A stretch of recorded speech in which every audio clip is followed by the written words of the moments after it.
बिस्मिल्लाहिर्रहमानिर्रहीम। अस्सलाम वालेकुम फ्रेंड्स, मेरा नाम होम्योपैथिक डॉक्टर अशफाक है और मेरा ताल्लुक़ स्वात पाकिस्तान से है। गुज़िश्ता दिनों एक हमारी कॉर्नर मीटिंग हुई और एक तरह से ट्रेनिंग सेशन भी हुआ। वो ट्रेनिंग सेशन असल में ट्रेनर्स की ट्रेनिंग थी, यानी डॉक्टर्स की। और स्वात के इलाके के चीदा जितने भी डॉक्टर्स थे, जो MBBS यानी एलोपैथिक डॉक्टर्स हैं, स्पेशलिस्ट हैं, होम्योपैथ्स थे और डेंटिस्ट, उनको जमा किया गया। कोई तकरीबन 18-20 के करीब डॉक्टरान साहिबान थे। उस मीटिंग में कोविड-19 की जो इस वक्त सेकंड फेज़ चल रही है उसको ज़ेर बहस लाया गया। उसके हवाले से कुछ मालूमात थी जो डॉक्टर्स के साथ शेयर की गई, और इस हवाले से शेयर की गई है कि वो आम लोगों के साथ और आम जो हमारे और डॉक्टर्स हैं, प्रैक्टिशनर्स हैं, उनके साथ भी इस बातों को शेयर किया जाए।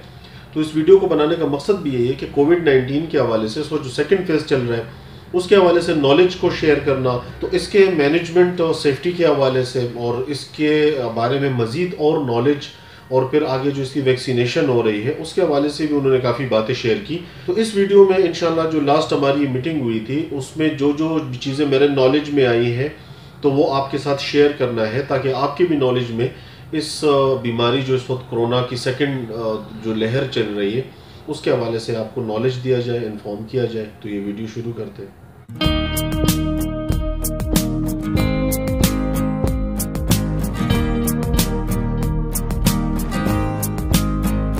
कोरोना वायरस के हवाले से काफ़ी ज़्यादा लोगों में अब नॉलेज अल्हम्दुलिल्लाह आ गई है, लोग ज़्यादा बेहतर जानते हैं। और जब से ये स्प्रेड आउट, ये मसला हुआ है, ये आउटब्रेक हुआ है, ये वबा फैली है, इसके बारे में लोगों ने काफ़ी ज़्यादा अब नॉलेज, और WHO भी वक्तन फ़ौक्तन शेयर करता रहता है, पब्लिक करता रहता है अपनी मालूमात को। अभी ये जो रिसेंट भी मीटिंग हुई थी, ये जो डॉक्टर्स की, या जो ट्रेनिंग सेशन मुख्तसर से चला था, तो इसमें भी उन लोगों ने जो इस वक्त नई चीज़ें इसमें सामने आ रही हैं वो उन्होंने शेयर किए हैं। पहली बात तो ये है, हम सबको ये पता है कि कोरोना वायरस जो है ये एक इंसान से, यानी इंसान इसका होस्ट होता है और एक से वो दूसरे को मुंतकिल होता है। इससे बचाव जो है मुमकिन है, क्योंकि आलमी तौर पर ये बहुत बड़े पैमाने पर ये वबा पूरी दुनिया में फैली हुई है।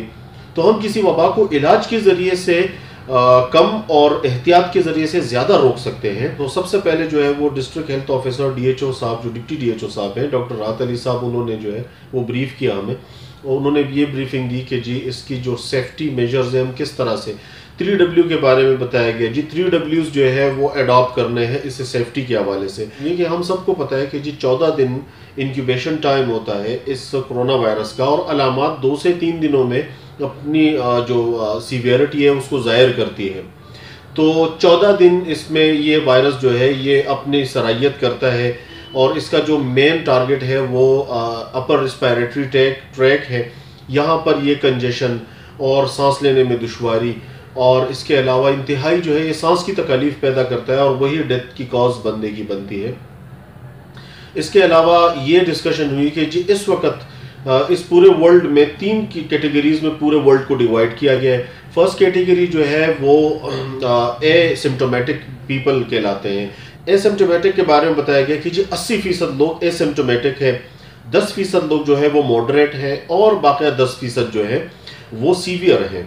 यानी अगर इसको मैं आपको आसान सादा अल्फाज में समझाऊं, 80% लोग जो है उनके अंदर ये वायरस मौजूद है, वो अपने साथ ये वायरस लेकर ट्रेवल कर रहे हैं, लेकिन वो इम्यून है, उनकी इम्यूनिटी उसको दबाए रखी हुई है, और उन पर इस वक्त किसी किस्म की अलामत जाहिर नहीं हो रही हैं। तो ये 80% जो है ये एसिम्प्टोमेटिक पीपल कहलाते हैं। 10% लोग वो हैं जिनकी इम्यूनिटी जो है वो थोड़ी सी कॉम्प्रोमाइजिंग इम्यूनिटी के लोग हैं, और 10% लोग मॉडरेट कैटेगरी में, कि जिनको हल्का सा नज़ला, ज़ुकाम, फ्लू, और वो इंक्यूबेशन ड्यूरेशन जो उनका है कोरोना का वो उससे गुजर करके फिर नॉर्मल वो दोबारा हेल्दी हो जाते हैं, रिकवर कर जाते हैं। तो ये मॉडरेट है जिनमें ये सिम्टम्स ज़ाहिर हो रहे हैं। इनको जिनका गले की खराबी, टेस्ट का ख़त्म हो जाना, नज़ला ज़ुकाम, बुखार हो जाना, और वैसे भी इन दिनों में आम नज़ला ज़ुकाम, खांसी वो भी कोरोना में ही कंसिडर होगी। 10% लोग सीवियर हो जाते हैं, जिनको बहुत ज़्यादा पहले से भी बीमारियां रही हैं, और वो उनके जो है ना अपर रिस्पायरेटरी ट्रैक इन्फेक्शन और कंजेशन, उनको सांस लेने में दुश्वारी, इस तरह के ये उनको मसले मसाइल पैदा हो जाते हैं, और वो अक्सर वेंटिलेटर पे चले जाते हैं, हॉस्पिटलाइज हो जाते हैं। तो ये सीवियर कंडीशन में वो 10% लोग हैं।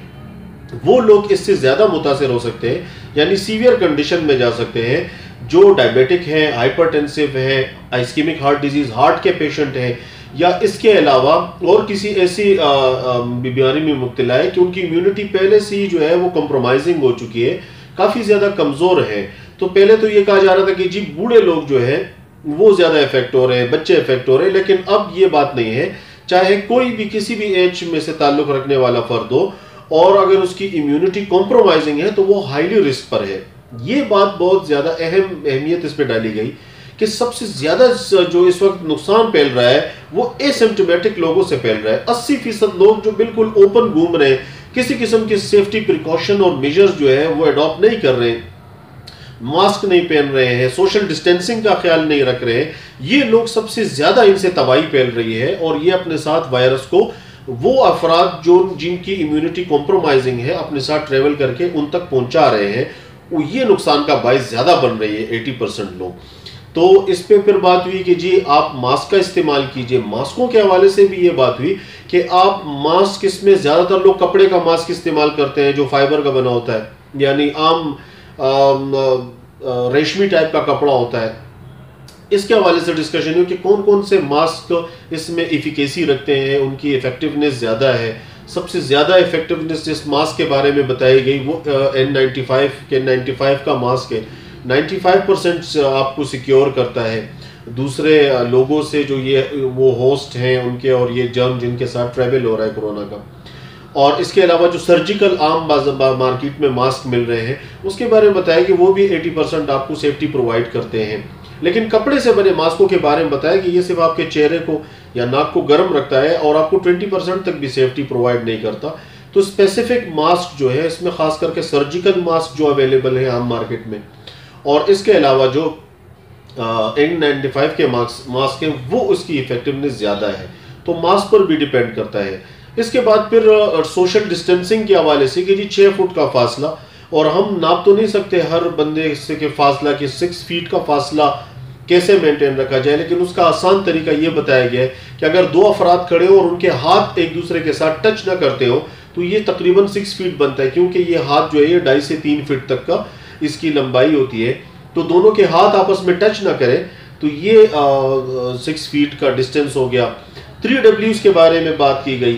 3 Ws जो है ये हर बंदे ने मेंटेन करने हैं, जो कि WHO के इंस्ट्रक्शंस हैं। और वो 3 Ws क्या है? Number 1 wearing mask, number 2 washing hands, and number 3 जो है watching distance from other people. तो ये 3 Ws को कंसिडर करें हर बंदा, यानी डिस्टेंस को कंसिडर करे, हाथ धोए और मास्क का इस्तेमाल लाजमी करे। इसके बाद फिर अगली जो सेशन शुरू हुई वो इस कोरोना के हवाले से, और जो डॉक्टर्स थे जितने भी हमारे स्वात कम्युनिटी के चीदा डॉक्टर्स थे, बीइंग एज अ होम्योपैथ मुझे मदऊ किया गया। 7 किस्म के इस वक्त कोरोना वायरसेस हैं जो इस वक्त जो है इससे ये स्प्रेड आउट, ये जो मसला है वो इस इंसानों में 7 किस्में अब तक डिटेक्ट हुई हैं। अब सवाल ये पैदा होता है कि जी वैक्सीन तो एक स्ट्रेन से बनी है तो वो उसी स्ट्रेन के लिए ज़्यादा इफेक्टिव है, तो दूसरे अगर कोई स्ट्रेन होगा उस वायरस का जिसमें उसमें उसकी इफेक्टिवनेस उतनी ज़्यादा नहीं होगी इस वैक्सीन की, इस पर भी बात हुई। और ये बात भी सामने आई कि जी फॉर एग्जांपल अगर एक शख्स को एक स्ट्रेन से कोई कोरोना वायरस हो गया है तो इसके दूसरा स्ट्रेन है उससे वो लाजमी इफेक्ट होगा।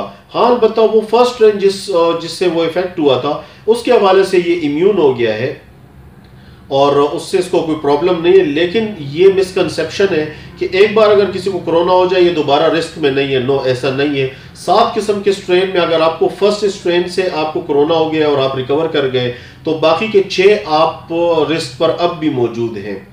तो इस हवाले से ये डिस्कशन हुई।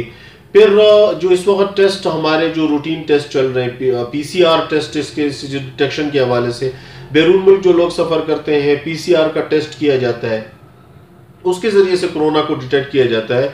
उसके हवाले से भी काफ़ी ज़्यादा तहफ़्फ़ुज़ात हैं इस वक्त, क्योंकि ऑलरेडी जो है ये इसकी डायग्नोज जो है वो स्वाब के ज़रिए से आपके मुंह या नाक के जो भी इस वक्त उसमें से तो स्वाब पर रेशा ले करके उसका PCR किया जाता है। तो इसमें भी काफ़ी ज़्यादा कॉम्प्लिकेशन भी है और काफ़ी ज़्यादा इस पे जो है वो क्वेश्चन मार्क पे है। ये का रैपिड डिटेक्शन टेस्ट के हवाले से इंफॉर्मेशन दी गई हमें कि WHO की तरफ से अब इस तरह की किट्स जो है उन पे ट्रायल्स किए गए हैं और वो मुख्तलिफ मुल्कों को जो है भिजवा दिए गए हैं। और उन्होंने कहा कि अनकरीब हम हॉस्पिटल्स जो हमारे हेडक्वार्टर्स DHQ हॉस्पिटल्स हैं और जहाँ पर भी जितने भी हमारे हॉस्पिटल्स हैं, टीचिंग हॉस्पिटल्स है, वहाँ पर इस किट को सबसे पहले फर्स्ट ऑफ ऑल हम इंट्रोड्यूस करेंगे। इस पे कोरोना का रैपिड टेस्टिंग किट है और इस टेस्ट के ज़रिए से जो है वो फौरी तौर पर विद इन 10 to 15 मिनट्स ये डिटेक्ट किया जा सकता है कि इधर ये पेशेंट जो है ये कोरोना वायरस इसको है या नहीं है। तो जो पेशेंट इस वक्त और भी जैसे फॉर एग्जांपल हार्ट के पेशेंट आ रहे हैं, उनका फ्लो ज़्यादा हो, इसके अलावा सर्जिकल पेशेंट्स हों, तो उस हवाले से रैपिड डिटेक्शन टेस्ट जो है ये इसे कंफर्म किया जा सकता है कि ये पेशेंट इसको कोरोना है या नहीं है। आने वाले दिनों में इंशाल्लाह ये किट आम हो जाएगा और इसे प्राइवेट सेक्टर में भी फिर इंट्रोड्यूस करवा दिया जाएगा कि मुख्तलिफ क्लिनिक्स पे और हॉस्पिटल पे जो प्राइवेट सेटअप्स हैं वहाँ पर भी इस किट का इस्तेमाल किया जा सकेगा। मैंने अपने गुज़िश्ता जो पहली वीडियो आपको याद होगी जो मैंने अपलोड की थी पिछले साल, और उस वीडियो में मैंने आपको शुरू में कह दिया था कि ये कोरोना वायरस हमारी जान इतनी आसानी से छोड़ने वाला नहीं है। वैक्सीन जो है उसको आने में भी टाइम लगेगा। मैंने तो अपनी पेशगोई में कहा था कि 2 से 2.5 साल लग सकते हैं या कम से कम 1 साल का अरसा तो ज़रूर लगेगा, क्योंकि ये वैक्सीन काफ़ी ज़्यादा ऑल ऑफ अ सडन बहुत ज़्यादा जल्दी आ गया है। लेकिन अगर हम basic being as a homeopath में डिस्कशन करूँ, होम्योपैथी शुरू ही दिन से डॉक्टर स्मोइल हैनीमन अपने ऑर्गेनन में इसको अच्छी तरह से डिस्कस भी कर चुके हैं, बता चुके हैं कि होम्योपैथी वैक्सीनेशन थ्योरी के बिल्कुल खिलाफ है। वैक्सीन्स जो है ये हमारे इम्यूनिटी को डिस्टॉर्ट करते हैं, तबाह करते हैं। आर्टिफिशियल इम्यूनिटी, हर्ड इम्यूनिटी जो है वो बिल्डअप की जाती है इन वायरसेस और ये जर्म्स के खिलाफ। होम्योपैथी बेसिकली जर्म थ्योरी में बिलीव ही नहीं करती। होम्योपैथी बिलीव करती है इम्यूनिटी में।